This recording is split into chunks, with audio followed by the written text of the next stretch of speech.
Nos vídeos anteriores a gente aprendeu como utilizar o SVG e uma das últimas formas que a gente aprendeu foi como utilizar o SVG de modo inline, ou seja, com o código do SVG direto no nosso HTML. E nesse momento a gente acabou vendo um pedacinho do código do SVG. E agora a gente vai tentar entender um pouco melhor do que tem nesse código SVG. A gente vai entender toda a estrutura dele, desde as tags que a gente tem até as formas que a gente pode desenhar. Porque a estrutura do SVG não é uma estrutura complexa, mas ela é como se fosse um novo HTML. A gente vai ter novas tags para poder aprender, ok? Uma das primeiras coisas que a gente tem que aprender no SVG é o que são a viewport e a viewbox. Ambas são propriedades do SVG bastante importantes. Primeiro de tudo, a nossa primeira tag é a SVG. Tudo que eu fizer dentro dessa tag vai ser interpretado como um desenho vetorial. Então, eu vou definir aqui uma largura para o meu SVG, 300, e uma altura de 100. Também vou colocar uma borda vermelha para a gente poder ver aqui o nosso espaço. Então, reparem que eu acabei criando uma caixa aqui com essa bordinha vermelha. Isso é a nossa viewport. Como assim? Todo o nosso desenho SVG vai se comportar nesse espaço, ou seja, ele não vai pegar fora dessa caixa. Então, a nossa viewport ela pode ser entendida como qualquer outro tipo de viewport. É um espaço onde eu vou ocupar o meu desenho. Então, por exemplo, se eu desenhar aqui um círculo, circle, vou criar com um raio 25, vou botar 150, vou botar 50. Ignorem o que eu estou colocando aqui por enquanto, a gente vai aprender todas essas formas um pouquinho mais à frente.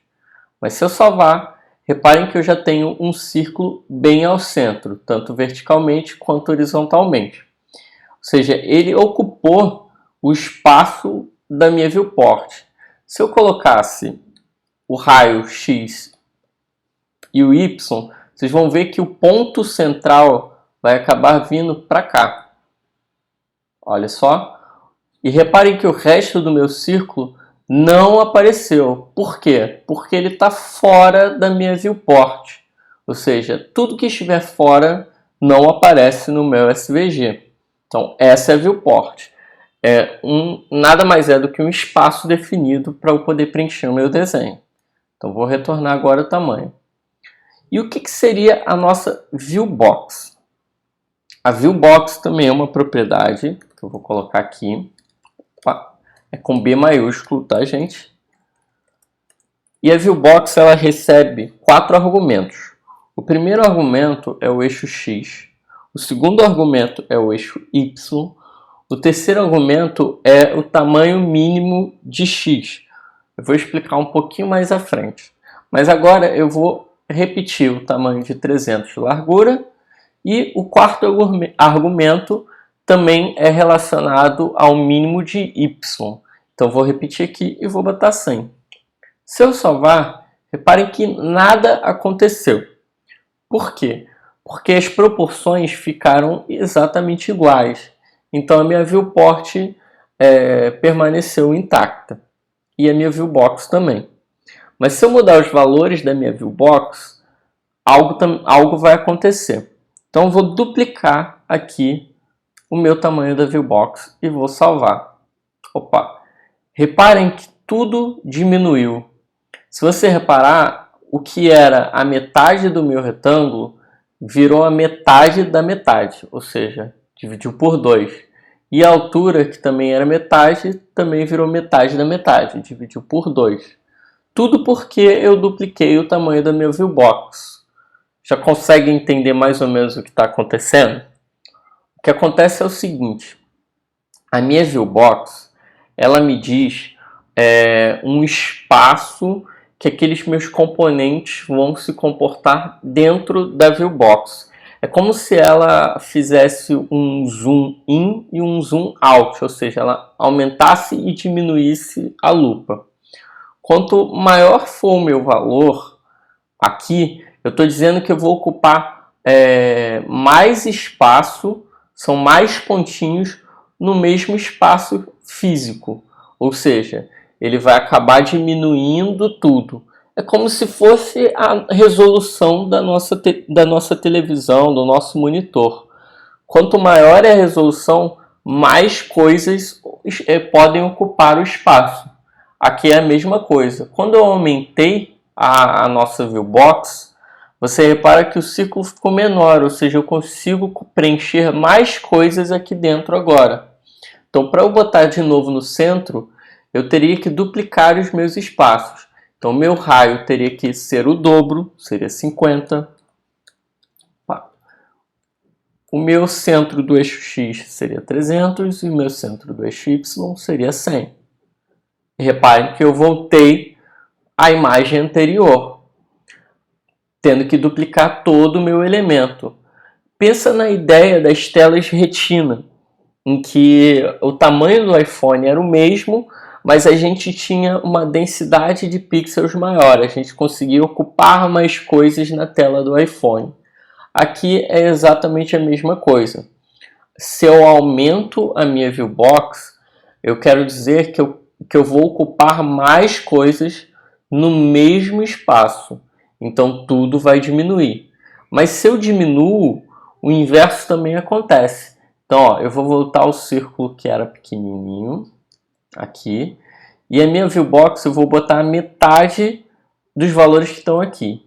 Então, eu vou botar 150 e vou botar 50.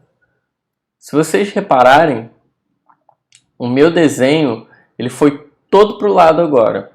Por quê? Porque antes o 150 era o meio. Só que agora ele diz que o 150 já é o ponto final dele. Então eu vim para cá, olha só. Esse aqui é o ponto 50 no eixo X, é todo ele. Por mais que eu fale que a minha viewport é 300, na viewbox eu estou dizendo que são só 150. Então tudo fica aumentado. O espaço, tudo que eu coloco ocupa mais espaço do que seria o normal. Vocês conseguem entender então como funciona a minha viewport e a minha viewbox? Só para a gente recapitular. A minha viewport nada mais é do que o tamanho que eu vou ocupar o meu desenho. Eu posso aumentar ou diminuir isso aqui. E se eu não colocar um valor, ele vai entender que tem que ocupar todo o tamanho da tela ou o que o browser determinar como tamanho mínimo de um SVG.